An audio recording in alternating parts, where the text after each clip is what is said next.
As the first Asian to become a cardinal, Cardinal Luis Antonio Tagle was named prefect of the congregation by Pope Francis.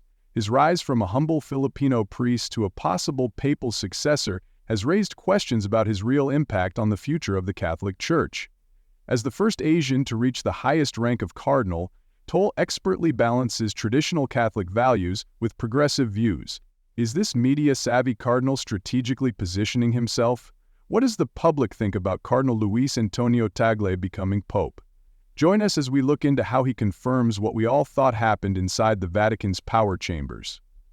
Behind the tall walls of Vatican City, Cardinal Luis Antonio Tagle walks through marble hallways where centuries of church history echo with every step. But the Filipino cardinal brings something new to these ancient halls, an Asian perspective that's changing how the Catholic Church works. Since he arrived in 2019, Tagle has been in a number of important positions at the Vatican. Each one has given him more power. He is now in charge of many different departments, the Church's huge finances, and its missionary work around the world. But unlike his predecessors, who often worked behind closed doors, Tagle is open about these positions. For example, he manages church money as a member of the administration of the Patrimony of the Holy See, which he is in charge of. Despite having funds that would make investment bankers dizzy, he pushed for clearer financial reporting and stricter oversight. The faithful deserve to know how their donations serve God's work, he said at a key meeting that changed the way the Vatican banks. Tagle's presidency of Caritas Internationalis from 2015 to 2022 showed how well he could handle complex global problems. For example, when earthquakes hit Haiti or war broke out in Syria, he coordinated relief efforts that crossed religious and political lines. Caritas went from being a traditional charity to a modern humanitarian organization with a spiritual heart. The French government noticed and gave him the Legion of Honor, France's highest honor, in February 2024. At the ceremony at V. Bonaparte, Tagle didn't talk about his own accomplishments but about the volunteers who make Catholic charity work possible.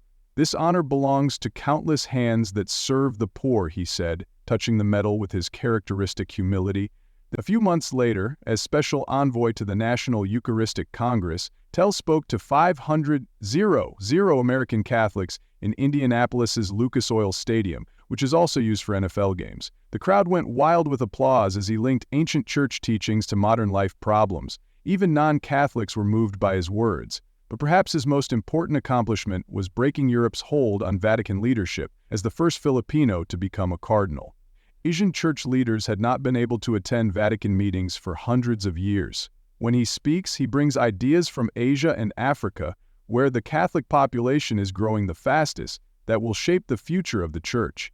His deep understanding of both Eastern and Western cultures makes him a natural bridge builder during interfaith dialogue. Muslim leaders praise his respectful approach to religious differences, and Jewish rabbis praise his efforts to strengthen Catholic-Jewish relationships. Even secular groups, Vatican insiders, and the international media often talk about Tagle as a possible future pope. This kind of talk would have seemed impossible for an Asian cardinal in the past, but Tagle's spiritual depth, administrative skill, and genuine warmth have changed what many people think is possible. Those who work closely with him say he isn't affected by power. He still stops to talk to Vatican gardeners between high-level meetings, remembering their names and families. Stories say that Tagle's office door is always open to visitors, that he makes time in his schedule to meet with regular Catholics, and that his main goal is to serve people, not power. In Vatican City, which is a place where tradition and change coexist, Tagle has done something very special. He has earned the respect of traditionalists while pushing for needed reforms.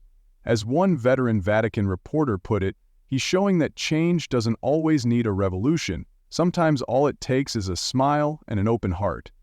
The way he uses his unmatched power really sets him apart. How does this humble Filipino priest break centuries of strict Catholic protocol while winning over people of all faiths? Let's find out about the people's cardinal who is changing the church. In the busy streets of Manila, stories spread like wildfire about a cardinal who rides the bus, carries his own bags, and eats with street kids. He sat right next to me on the jeepney, Maria Santos, a street child, remembers. I didn't think it was him at first until he smiled and asked about my family. This isn't a publicity stunt. It's Cardinal Luis Antonio Tagle's daily life. He's been called the Asian Francis because he looks a lot like the current pope.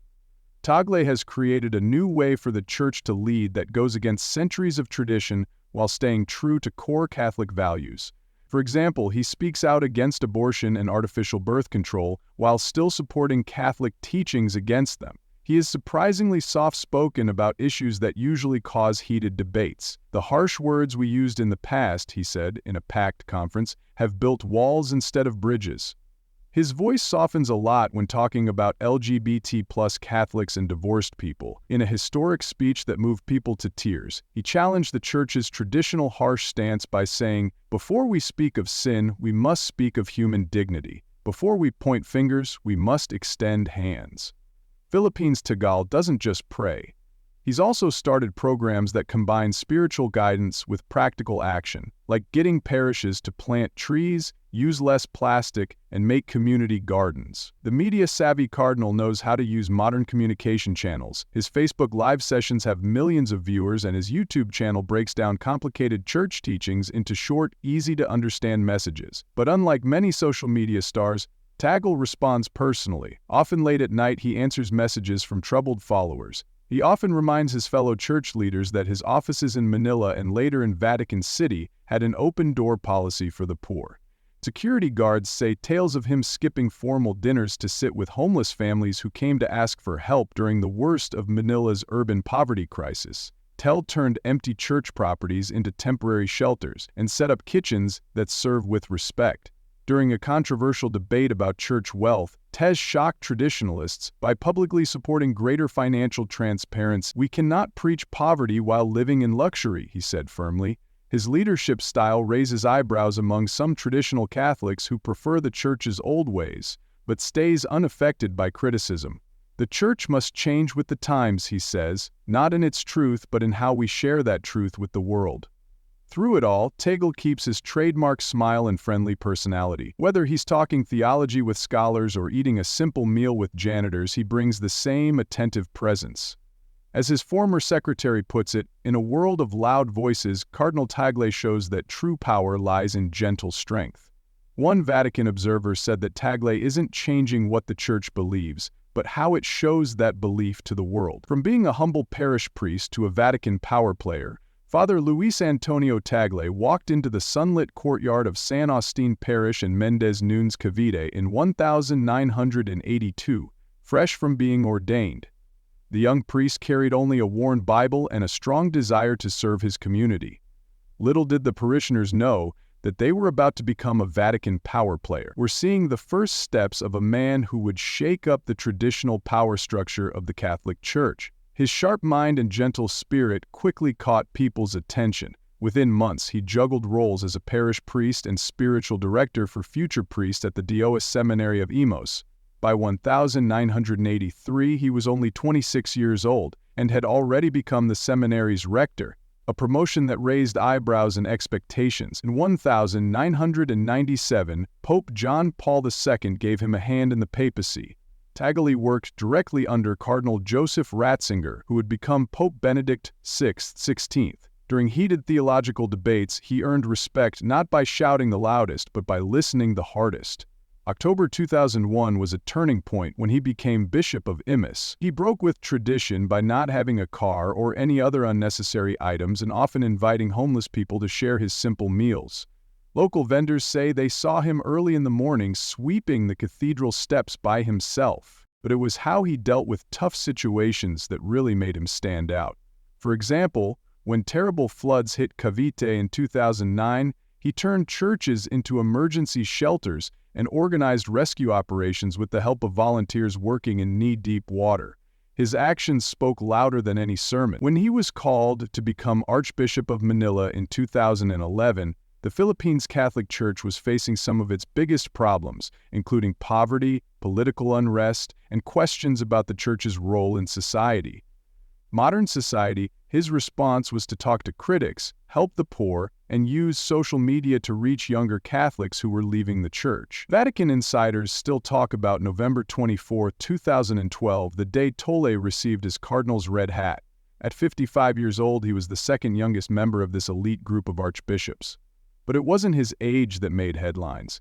It was his tears during the ceremony, which showed a level of vulnerability rarely seen in church leadership. By 2019, Pope Francis made an unprecedented move by calling Tagle to post as prefect of the Congregation for Evangelization of Peoples in Vatican City. Tagle oversaw the church's missionary work and appointed bishops across Asia and Africa, giving Asians a level of power that had never been seen before. The crowning moment came when he was made a cardinal bishop in 2020, the highest rank in the College of Cardinals. He was the first Asian to reach this level, ending centuries of European dominance. Today, Tagle's influence can be felt from the streets of Manila to the halls of the Vatican, where he helps shape the future. He still listens before he speaks, serves before he leads, and keeps his door open to anyone who needs help. As one Vatican official put it, intently we see something rare: power without pride, authority without distance, and a modern spiritual leader. In a calm but powerful moment, he stood in front of the crowd and talked about the Eucharist with such deep feelings that many people were moved to tears. It wasn't just a speech, it was a very personal message. Sharing that was completely connected to the problems his listeners were facing every day. His ability to turn deep religious ideas into messages that felt close and caring made his words stick with people long after they had heard them. His influence went far beyond the walls of any one church. Through the Word Exposure, a TV show that reached people all over the world, he brought theology discussions right into people's homes. He took difficult religious ideas and turned them into lessons that were easy to understand and useful in everyday life. People felt like he was talking directly to them when he was on TV. He wasn't just teaching them about faith, he was also supporting and encouraging them. His message wasn't just spiritual teachings, he became a strong supporter of social justice. Time and time again, he spoke out against the unfair treatment of those who were marginalized and oppressed. His speeches weren't just calls to action, they were deep reflections on human dignity and the responsibility society has to every word he spoke was carefully chosen and delivered with such conviction that it was hard for anyone to stay neutral. People all over the world noticed his efforts, and many well-known universities around the world gave him honorary degrees as a sign of their appreciation for his unwavering dedication to promoting education, interfaith dialogue, and the bigger ideas of justice and peace. Each degree was a reminder of how far-reaching his work really was. In 2020, his life took a sudden turn when he caught COVID-19. The illness was hard, but his recovery became a beacon of hope for many people who were fighting the virus or had loved ones who were struggling with it.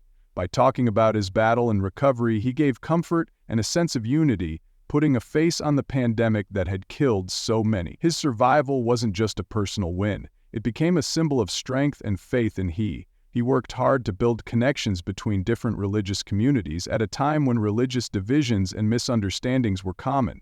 His approach was based on respect and a genuine desire to understand others, which earned him respect from leaders of different faiths. His efforts broke down barriers and encouraged conversations that focused on shared values rather than differences, which is what really made him great.